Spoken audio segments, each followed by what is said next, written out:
Ayatollah Khamenei, the supreme leader of Iran and all-around evil terrorist scumbag whose tentacles reached around the world into the rear ends of puppet groups like Hezbollah and Hamas, and who recently slaughtered thousands of his own people for protesting his demonic regime, was killed in a series of missile strikes by the United States and Israel. Ironic, since he loved reciting the mantras death to America and death to Israel more than he loved reciting the Shahada. Khamenei's assassination has led to endless tantrums on social media, but even if you've been following the hysterics, you probably have no clue how devastating this is to Muslims, both to Sunnis and Shias. It's almost impossible to overstate how traumatic the assassination of Khamenei is to Muslims, but as usual, everyone is completely missing the big picture. So I'm going to break down a few important ideas in Islam and a little bit of forgotten history, and when we put it all together with what's going on in Iran, you'll understand why the avalanche of apostasy is about to accelerate until it absolutely buries Islam. First important idea: Muslims are superior to non-Muslims. In Surah 98, verse 6 of the Quran, Allah declares, "Verily, those who disbelieve in the religion of Islam, the Quran, and Prophet Muhammad, from among the people of the Scripture, Jews and Christians, and al-mushrikun," mushrikun are people who associate partners with Allah, "will abide in the fire of hell. They are the worst of creatures." Jews, Christians, and polytheists are the worst of creatures, according to the Quran. What about Muslims? In Surah 3, verse 110, Allah says to Muslims, "You are the best of peoples ever raised up for mankind." So, Muslims are the best of peoples, non-Muslims are the worst of creatures. Second important idea.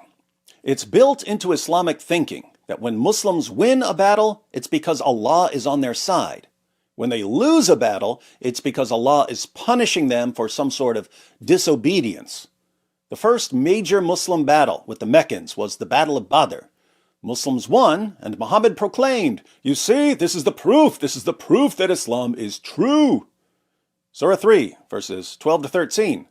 "Say to those who disbelieve, you shall be vanquished and driven together to hell, and evil is the resting place. Indeed, there was a sign for you in the two hosts which met together in encounter," the Muslims and the polytheists, "one party fighting in the way of Allah and the other unbelieving, whom they saw twice as many as themselves with the sight of the eye, and Allah strengthens with his aid whom he pleases. Most surely there is a lesson in this for those who have sight." Notice, the Muslim victory is a sign for the unbelievers.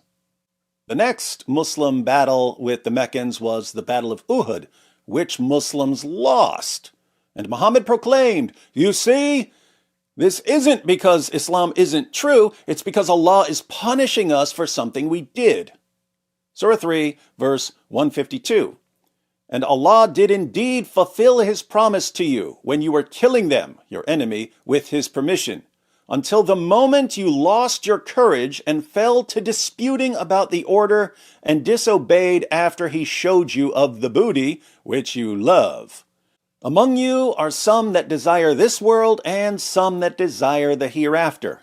Then he made you flee from them, your enemy, that he might test you. But surely he forgave you, and Allah is most gracious to the believers." So, Muslims were winning at first, but then they broke ranks and started grabbing the spoils, and Allah punished them by making them lose. When Allah is with you, you win. When you're disobedient, you lose. When Allah is on your side, he gives you the victory. When he's not on your side, you suffer defeat. As Islam spread west across northern Africa and into Europe and east all the way to India, its victories were proof that Allah was helping the Ummah conquer the world. Third important idea, the Caliphate. A caliph is a successor to Muhammad. A caliphate is an Islamic state under the rule of a caliph. For nearly 13 centuries, Islam had a caliphate, an Islamic empire governed by some degree of Islamic law. Lots of times there were rival Muslim groups fighting for power, and not all Muslims in all areas were under the control of the caliph, but there tended to be one dominant Muslim empire being run by a successor to Muhammad. The first caliphate was the Rashidun Caliphate, which began shortly after Muhammad's death in 632 and lasted until 661. Then there was the Umayyad Caliphate from 661 to 750.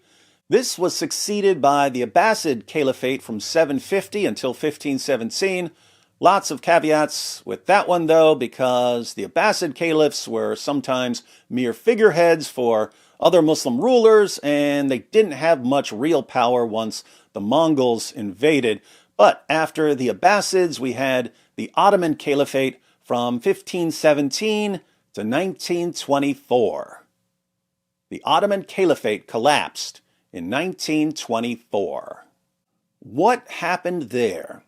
Well, after decades of decline, the Muslims allied with the Germans, never a good idea in world wars, against Great Britain, Russia, France, the United States, and others. The Muslims were defeated. Great Britain and France sat down with a map of the Ottoman Empire and divided it up however they saw fit. Turkey secularized, and a couple of decades later, after World War II, Western nations decided that since the Germans were plotting with the Muslims to exterminate Jews in the British Mandate of Palestine, Jews had a pretty solid case for needing some small place where they wouldn't be at the mercy of jihadis. So, a tiny part of the Ottoman Empire was set aside for the Jews. The surrounding Muslim nations were enraged about Jews getting a strip of land that had previously been conquered by Muslims, so they attacked. And these surrounding Muslim nations, much like the Ottoman Empire, lost. This time, they were defeated by an army of Jews. Multiple Muslim nations were defeated by Jews. How did all of this affect Muslims psychologically? Let's just say they didn't take it too well. Think about those three ideas I mentioned earlier. Muslims are superior to non-Muslims, and yet Muslims in the 20th century were defeated over and over again by inferior non-Muslims. When Muslims win a battle, it's proof that God is on their side. And yet, in the 20th century, Christians, Jews, and other non-Muslims were winning the battles and the wars. For 13 centuries, Muslims had a caliphate, and yet, in the 20th century, they lost their caliphate, and there was nothing they could do about it. Caliphates had collapsed before, but prior to the 20th century, when a caliphate collapsed, it was immediately or eventually replaced by another caliphate. There was just a leadership change from one Muslim group to another Muslim group. But when the Ottoman Caliphate collapsed, it wasn't replaced by another caliphate. It was defeated and divided up by non-Muslims. There have been efforts to revive the caliphate, but you can't put Humpty Dumpty back together again. Hence, in the minds of many people in the Muslim world, Islam lost. Islam was defeated. So, Muslim nations started modernizing and westernizing. Even in places like Afghanistan, women started dressing like European and American women, and going to college and pursuing careers in engineering and computer technology. Islam had lost, the West had won. If you can't beat 'em, join 'em. Time to be more like the West and less like 7th century Arabia. But certain Islamic revivalist movements soon came up with an alternative explanation for why Muslims were losing. The alternative explanation was that non-Muslims weren't defeating Muslims because the Islamic ideas were false and outdated. No. Non-Muslims were defeating Muslims because Allah was punishing Muslims for disobedience and for not imposing Islamic law forcefully enough, and for having corrupt leaders, and for tolerating heresy. Allah was punishing the Ummah for disobedience. Now, if Muslims were losing because Allah was punishing them for disobedience, What was the solution? All Muslims had to do was become obedient and impose Islamic law and have devout leaders and crush heresy. And if they did, Allah would restore his favor and bless them to continue conquering the world and subjugating non-Muslims. In Sunni Islam, this view gave rise to the Muslim Brotherhood and similar movements, ultimately culminating in ISIS. And in Shia Islam, this view led to the Iranian Revolution. In Iran, Shia clerics seized control of the government so that they could run the nation according to Islamic law. They crushed disobedience. They beat people and imprisoned people and killed people, all to win back Allah's favor and restore his blessing. They've been doing that for almost 5 decades now. How are things looking for the hypothesis that Muslims are only losing because of disobedience and that by being more devout and forcefully imposing Islamic law, the tides would turn and Muslims would start winning again? How's it looking for that hypothesis? Not looking good. The United States and Israel just took out the leader of the entire Shia movement. Ayatollah Khamenei was Allah's agent for cracking down on disobedience and heresy. And look at what just happened to him. Shia clerics have been running Iran for nearly 5 decades, and they just keep getting weaker. Their obedience hasn't restored Allah's blessing. Their obedience hasn't helped them win at all. They're still losing, and it seems like they're on their way out. In other words, their hypothesis that Muslims were losing because of disobedience and that obedience would help them start winning again has been massively, massively disconfirmed. Shias can still believe that Allah has some plan for the future, but the longer they lose, even when they think they're doing everything right, the more the avalanche of apostasy is going to accelerate. But that's Shias. What about Sunnis? Ayatollah Khamenei has been killing Sunni Muslims for decades. He's killed hundreds of thousands of Sunni Muslims through his puppet regimes. So Sunni Muslims could look at the assassination of Khamenei and think that Allah punished him by the hands of the United States and Israel for killing Sunnis.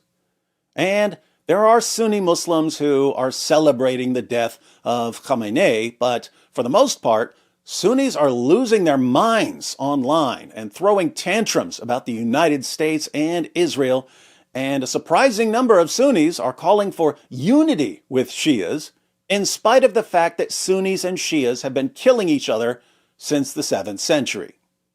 Why are so many Sunnis upset about the assassination of Khamenei? Well, think about it. Khamenei has been killing tons of Sunnis. There are around 1.7 billion Sunnis in the world, and they couldn't stop Khamenei because they're too weak. Who could stop Khamenei? The United States and Israel. From a Sunni perspective, who should crush the Shia regime? Sunnis. But they couldn't. Who's actually crushing the Shia regime? Non-Muslims, both outside and inside Iran. Keep in mind, even though there are Christians and atheists and Jews and Muslims and so on in the United States, Muslims tend to think of the United States as Christian. And even though there are Jews and Christians and Muslims and atheists and so on in Israel, Muslims tend to think of Israel as Jewish. In Iran, there are all kinds of groups as well. There are Zoroastrians and Christians and atheists and Muslims. Most people in Iran are sick of the Shia regime. So, who's wrecking the Shia regime right now from a Muslim perspective? Christians, Jews, and other non-Muslims. Definitely not Sunnis. Sunnis are too weak, as they have been for a long, long time. In other words, the assassination of Khamenei is a huge reminder to Sunnis that despite their numbers, they're still weak and getting weaker. The Muslim Brotherhood hypothesis that Muslims were only losing because of disobedience and that obedience would restore Allah's favor is, much like the Shia hypothesis, being massively, massively disconfirmed. Muslims are throwing tantrums because they're looking around at the world and thinking, if Islam is true, this isn't the way things should be. and it's suffocating their confidence. And when Muslims are doubting, they tend to compensate by pretending to be more confident. This is why you're seeing so much chest thumping. But make no mistake, losing their caliphate, being weak and helpless before inferior creatures like Jews and Christians, and seeing their alternative explanation destroyed is causing lots of them to lose hope. It's eating away at them, and they're doubting their religion. Of course, just when you thought Muslims were out of alternative explanations, Western politicians have handed them a new alternative explanation. Muslims lost their caliphate. They've lost battle after battle, war after war, to inferior non-Muslims. Their original alternative explanation was that Allah was simply punishing them for disobedience. But obedience hasn't changed anything, so that explanation is failing. But now, thanks to Western leaders, lots of Muslims are thinking that Allah has other plans for helping them conquer the world. Allah is the best of planners, and his brilliant plan now is to use the fact that Islam creates nations that no one wants to live in. So the people in these nations try to get out of there as quickly as possible and move to Western nations. Allah will use this process to keep sending Muslims to Western nations until Islam takes over major cities at first and then takes over entire nations. Muslims can only believe that this is Allah's plan because Western leaders keep bringing in Muslims and helping them take over cities.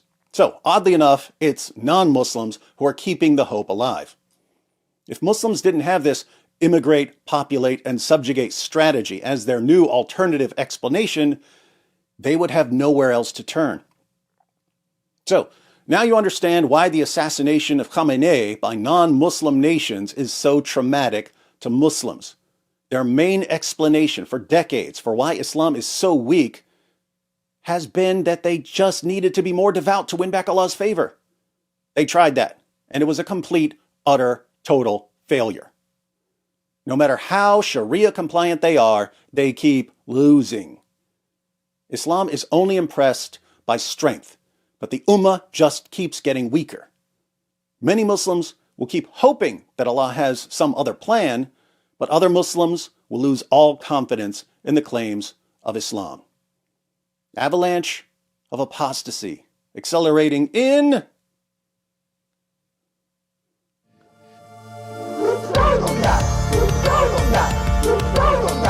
It just backfired on you. It just backfired on you. This is a part of our religion. There's a reason to it. Yeah?